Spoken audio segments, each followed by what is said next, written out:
नमस्कार, मैं हूं आपके साथ सोनिया चौहान। उत्तराखंड की खबरों में आप सभी का स्वागत है। रुक करते हैं खबरों की ओर।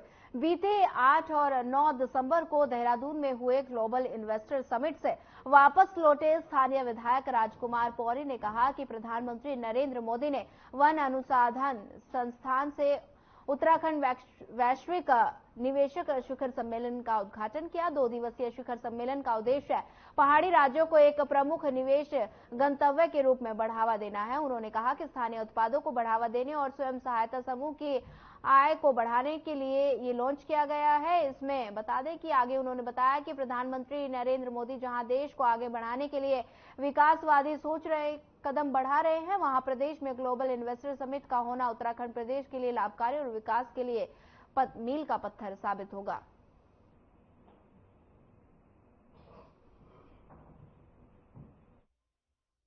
मैं इतना कहूंगा कि भारतीय जनता पार्टी बहुत बड़ी पार्टी है, विश्व में नंबर 1 पार्टी है और भारतीय जनता पार्टी में जो काम करने वाले लोग हैं, योग्य लोग हैं, उनकी कमी नहीं है और किसी को भी मौका दे सकते हैं।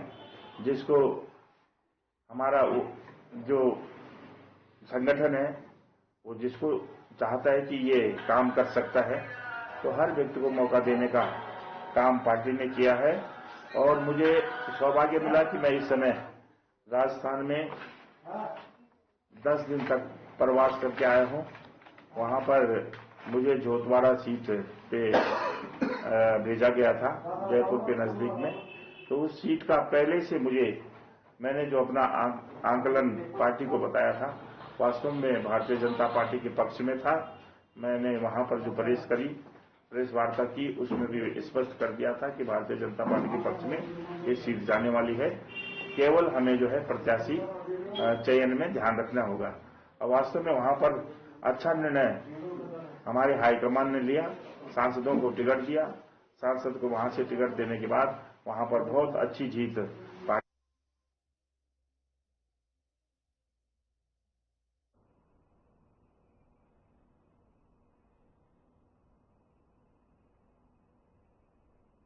धर्म नगरी हरिद्वार में गीता जयंती पर्व इस बार धूमधाम के साथ मनाया जाएगा। हरिद्वार के भीमगोड़ा स्थित श्री कृष्ण कृपा धाम आश्रम में साधु संतों और अन्य धार्मिक सामाजिक संगठनों ने गीता जयंती मनाने को लेकर चर्चा की।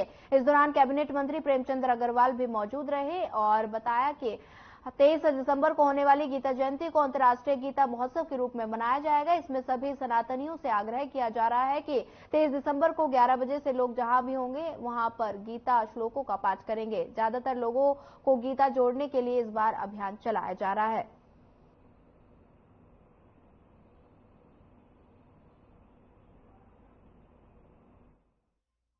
पूजनीय महामंडलेश्वर आदरणीय ज्ञानानंद जी महाराज ने एक अभियान चलाया है, जिसमें हम लोग ठीक 11 बजे एक श्लोकों के माध्यम से एक वातावरण बनाएं और एक संकल्प लें कि हम लोग जितने भी सनातन को मानने वाले लोग हैं, सभी लोग उसका उच्चारण करें ताकि हमारे विश्व का कल्याण हो। और मुझे भी इस कार्यक्रम में आने का मौका मिला। कोशिश करेंगे कि पूरे क्षेत्रों में ये कार्यक्रम हो और एक सफल अभियान बने और आने वाले और समय पे ये अभियान तेजी से आगे बढ़े। ये जीव गीता का ये आह्वान अभियान के रूप में कि गीता जी के 3 श्लोक, प्रथम मध्य 9वें अध्याय का 22वां और अंतिम श्लोक 1 मिनट एक साथ गीता पाठ जो जहां है वहीं से 1 मिनट गीता से जुड़े और लक्ष्य है हम एक बने, हम नेक बने, जुड़े गीता से, जोड़े गीता से, बड़े मुस्कुराती सद्भावना में मानवता की।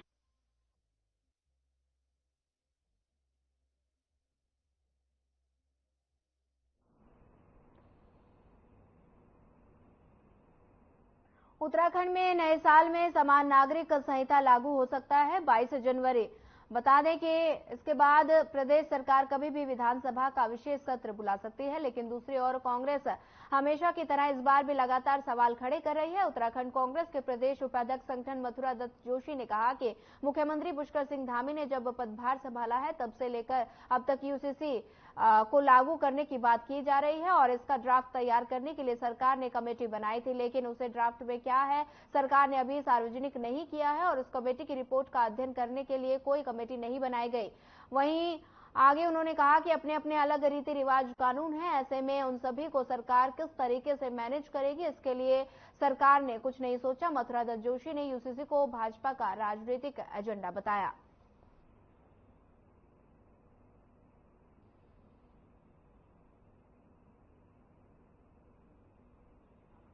जब से मुख्यमंत्री जी ने मुख्यमंत्री पद की शपथ ली है, पदभार ग्रहण किया, तब से लगातार 2021 से यूसीसी की बात कर रहे हैं। नई सरकार बनने के बाद उन्हें कमेटी भी बनाई। उस कमेटी की रिपोर्ट आई है, नहीं आई है, क्या रिपोर्ट आई है, इसको अभी तक सरकार ने कोई सार्वजनिक नहीं किया है। न सरकार ने उस समिति की रिपोर्ट पर कोई अध्ययन करने के लिए कोई कमेटी बनाई है और क्या ये लाना चाहते हैं, क्या इनके ड्राफ्ट में है, क्या इनकी मंशा है, ये अभी तक सरकार ने स्पष्ट नहीं किया है। प्रदेश में विभिन्न समुदाय के लोग रहते हैं, अपनी अपनी सबकी समस्याएं हैं, अपने अपने सबके रीति रिवाज हैं, कस्टम है, कल्चर है, कानून है।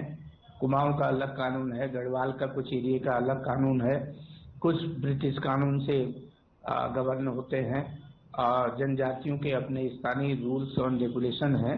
उसमें क्या होगा, इसमें अभी तक सरकार की तरफ से कोई बात नहीं आई है और भारतीय जनता पार्टी का ये शुरू से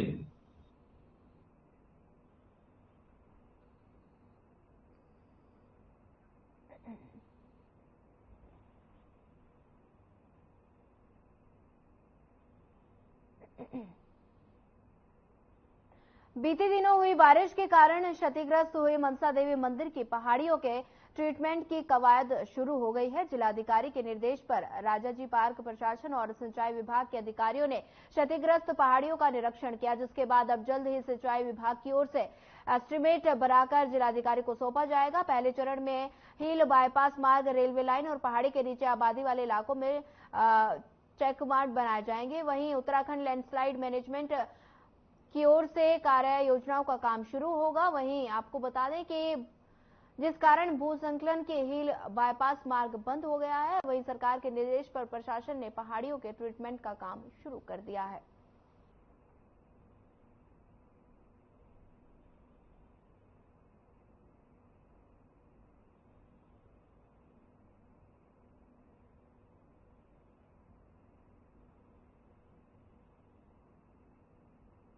कल डीएम साहब के निर्देश थे कि इसमें जो सिंचाई विभाग है, जो भी मनसा देवी लैंडस्लाइड के उपचार के लिए जो त्वरित होने वाले कार्य हैं, जैसे रिटेनिंग वाल निर्माण है या फिर चेक डैम निर्माण है, गली प्लगिंग आदि जो कार्य हैं, उनके लिए जो है इरिगेशन डिपार्टमेंट को निर्देशित किया गया है। वो लोग इसमें प्रपोजल और एस्टीमेट वगैरह सबमिट करेंगे।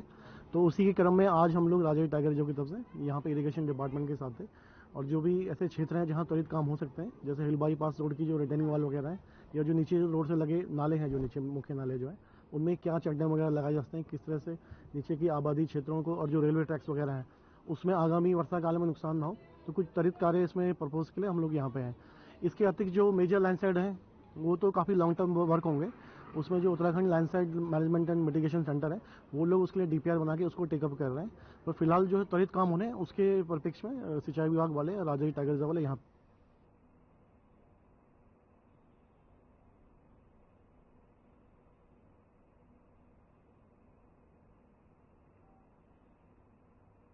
जसपुर में खनन माफियाओं के हौसले बुलंद होते नजर आ रहे हैं। परमिशन के नाम पर फीका नदी के खनन का बड़ा खेल खेला जा रहा है। परमिशन किसी अन्य स्थान की खनन के किसी अन्य स्थान पर किया जा रहा है। वहीं प्रशासन ने बताया कि खनन की परमिशन में जेसीबी मशीन चलाने की परमिशन नहीं थी।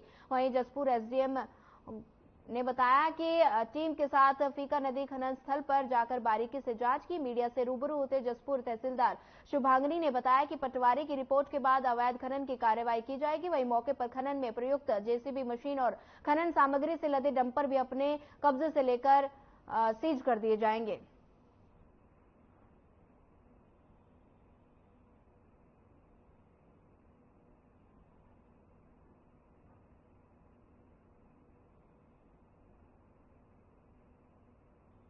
शिकायत प्राप्त हो रही थी कि टीका नदी से जो लगा हुआ खेत है वहाँ पर खनन की कार्रवाई हो रही है, तो हम उसी क्रम में वहाँ पर गए थे और वहाँ हमने पाया कि जेसीबी द्वारा वहाँ पर खनन किया जा रहा है, उसे सीज करके उसे तहसील परिसर में खड़ा किया गया है और उस पर जल्दी चालानी कार्रवाई की जाएगी।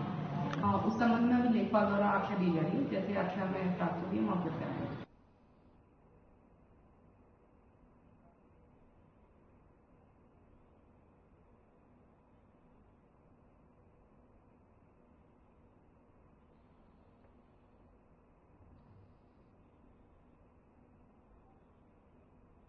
उत्तराखंड में उधम सिंह नगर के गांव सरपुड़ा बग्गा में कुछ महीनों से खतरनाक जंगली जानवरों का खतरा बना हुआ है। बीते कई दिनों में बाघ कई ग्रामीणों को अपना निवाला बना चुका है। वहीं वन विभाग की ओर से इन गांवों को बफर जोन में घोषित कर दिया गया है, जिससे ग्रामीणों में भारी आक्रोश है। वहीं खटीमा के विधायक और उपनेता प्रतिपक्ष भुवन चंद्र के नेतृत्व में आक्रोशित ग्रामीणों ने मांग की है। और बता दें कि जंगल के किनारे बसे गांव के चारों तरफ सोलर लाइट लगाने की मांग को लेकर खटीमा उप जिला अधिकारी रविंद्र सिंह बिष्ट के माध्यम से मुख्यमंत्री को ज्ञापन सौंपा गया, जिसमें ग्रामीणों ने कहा कि खतरनाक जंगली जानवरों से जंगल के आसपास के गांव में बराबर जोन माल दोनों से खतरा बना रहता है।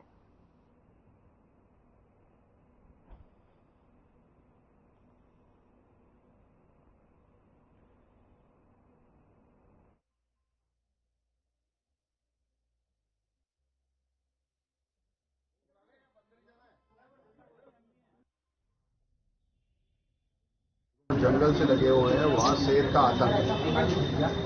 सबसे पहले तो हमने एसडीएम साहब के माध्यम से मुख्यमंत्री जी को, वन मंत्री जी को, मुख्य वन संरक्षक और चीफ सेक्रेटरी को ज्ञापन भेजा है कि सरपुड़ा बग्गा को बफर जोन से बाहर किया जाए, क्योंकि 4 लोगों को शेर पिछले 3-4 महीने के अंदर मार चुका है। और उसके साथ ही झाऊफरसा, बकुलिया, हल्दी घेरा, भिलैया, सरपुड़ा, रघुलिया, बनगवा, मुडेली, संतना, जो भी गांव जंगल से लगे हुए हैं उन गांव के किनारे जो शेर का खतरा बन रहा लगातार। हल्दी में भी अभी एक गांव के पास आकर शेर ने एक सरदार जी को मार दिया था। अभी रघुलिया, बनगवा, गन्ने में शेर घुस गया था। तो हमारा ये कहना है कि जंगल के किनारे तार बाड़ करके फिनिशिंग करके गांव को और गांव के लोगों को सुरक्षित किया जाए। कि जो भी हमारे जंगल से लगे हुए गांव हैं उन गांवों के चारों ओर सोलर लाइट लगाई जाए, जिससे कि रात के अंधेरे में जो जानवर आ रहे हैं उससे लोगों को सुरक्षा मिल सके।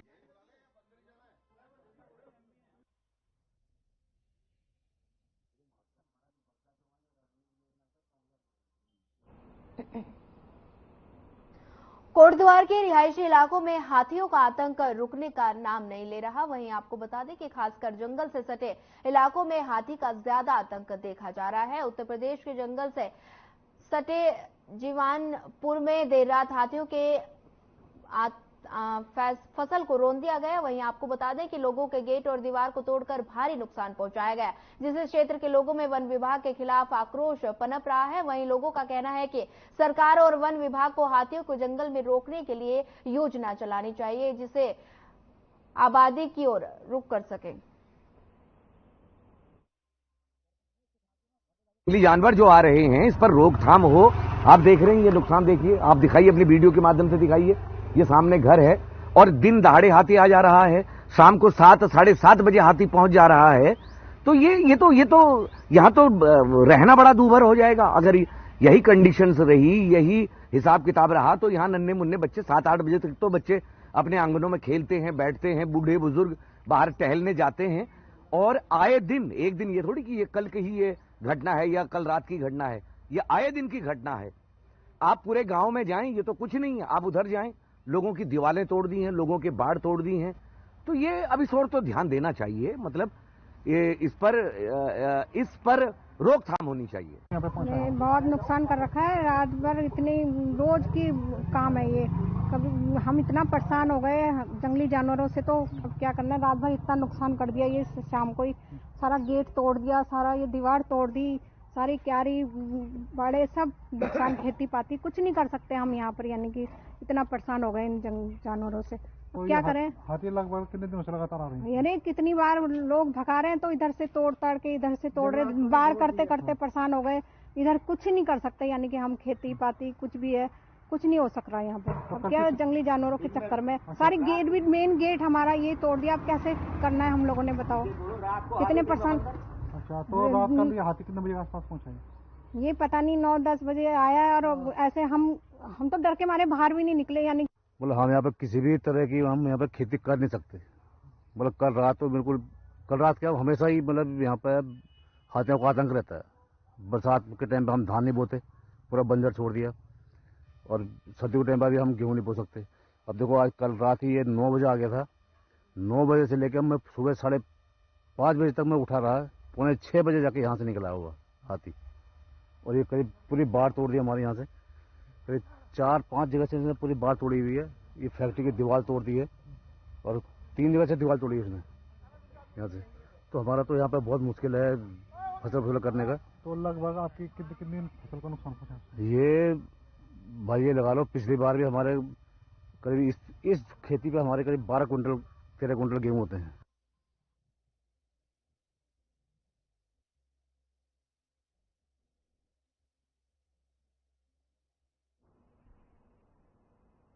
रुड़की के बोगावाला क्षेत्र में वन माफियाओं ने उद्यान अधिकारी की मिली भगत से खेड़ी शिकोपुर के जंगल से 50 के करीब हरे भरे पेड़ों पर आरी चला डाली और उद्यान विभाग अपनी सफाई देता रह गया। आपको बता दें कि खेड़ी शिकोपुर के जंगल में वन माफियाओं ने 50 के करीब पेड़ काट डाले। वहीं आपको बता दें कि उद्यान अधिकारी का कहना है कि ये पेड़ काफी पुराने थे और इन पर फसल आनी बंद हो गई थी। उन्होंने ये भी बताया कि 42 पेड़ों की परमिशन दी गई थी, पर उस जगह पर निरीक्षण के लिए कोई नहीं पहुंचा, जबकि वन माफियाओं ने 50 के करीब पेड़ काट डाले।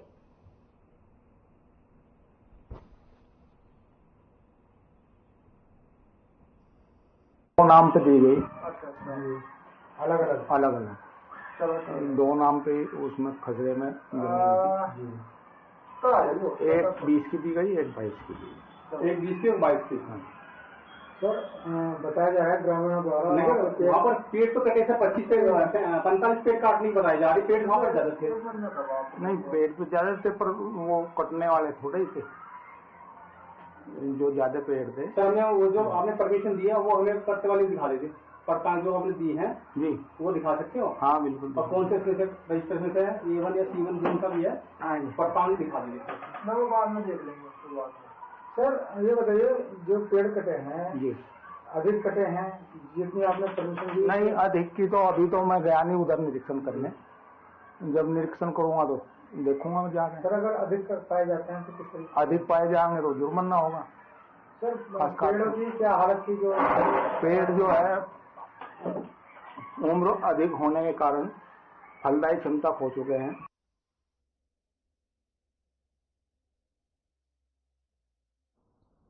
खबर देहरादून से है, जहां नगर निगम बोर्ड का कार्यकाल खत्म हो चुका है, लेकिन 100 वार्डों के 6000 खंभों पर स्ट्रीट लाइट नहीं लग पाई। बता दें कि इस पर चर्चा भी की गई। उस समय टेंडर लेने वाली कंपनी ने भी दावा किया था दीपावली तक सभी खंभों पर स्ट्रीट लाइट लगा दी जाएगी। वहीं आपको बता दें, जिन वार्डों में अब तक स्ट्रीट लाइट नहीं लग पाई है उन पर स्ट्रीट लाइट लगवाई जाएगी। कंपनी को निर्देशित भी कर दिया गया है, इस कार्य में बाधाओं को दूर कराया जाएगा। आपको बता दें कि 100 वार्डों में करीब 99,000 स्ट्रीट लाइट लगाई गई है। वहीं आपको बता दें, नगर निगम आश्वासन दे रहा है कि जल्द ही स्ट्रीट लाइटों की व्यवस्था कर दी जाएगी और इसके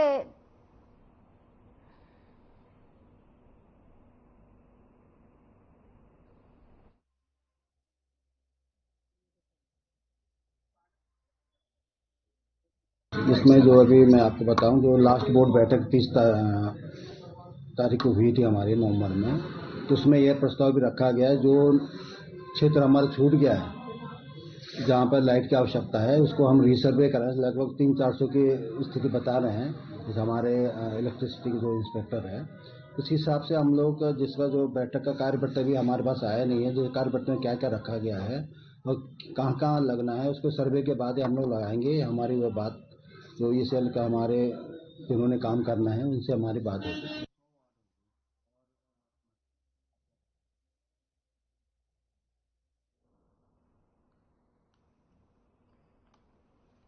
बता दें कि देहरादून की तस्वीरें, जहां 6000 खंभों पर स्ट्रीट लाइट नहीं लगी है, जिसको लेकर रोजाना कई शिकायतें मिल रही हैं। वहीं आपको बता दें कि नगर आयुक्त ने आश्वासन दिया है कि जल्द ही इस समस्या का समाधान कर दिया जाएगा।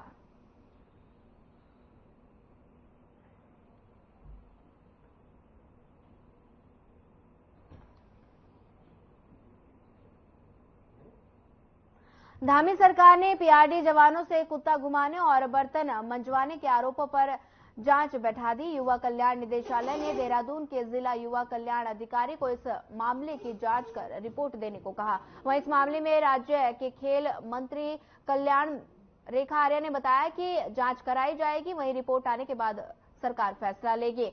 आपको बता दें कि पीआरडी के कुछ जवानों ने उत्पीड़न के आरोप लगाए थे। उनका आरोप था कि पीआरडी जवानों से अधिकारी 24 घंटे काम कराते हैं, अधिकारी पर घर के बर्तन मंजवाते हैं। वहीं पीआरडी के कुछ जवानों ने इसकी शिकायत सीएम पुष्कर सिंह धामी से भी की थी।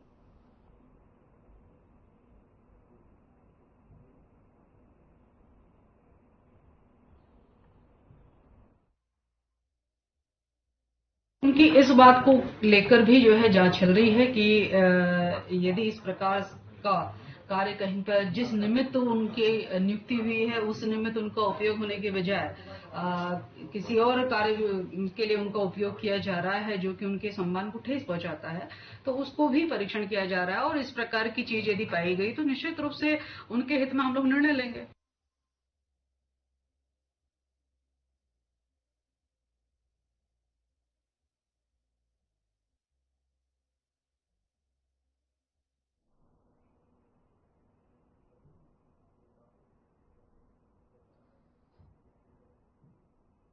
अल्मोड़ा जिलाधिकारी विनीत तोमर ने कलेक्ट्रेट में बाल कल्याण समिति की बैठक ली। इस दौरान डीएम ने समिति के पास आए कार्यों की समीक्षा की। जिलाधिकारी ने बाल गृह के एडॉप्शन मामलों को लेकर समीक्षा की। उन्होंने कहा कि जितने भी एडॉप्शन मामले हैं उनको निस्तारित करते हुए बच्चों को ठीक ढंग से ध्यान रखा जाएगा और इसे भी देखा जाएगा। जिलाधिकारी ने बताया कि बालिकाओं को आगे के करियर बनाने में मदद मिल सकेगी। डीएम ने कहा कि जल्द ही इस पर कार्य किया जाएगा।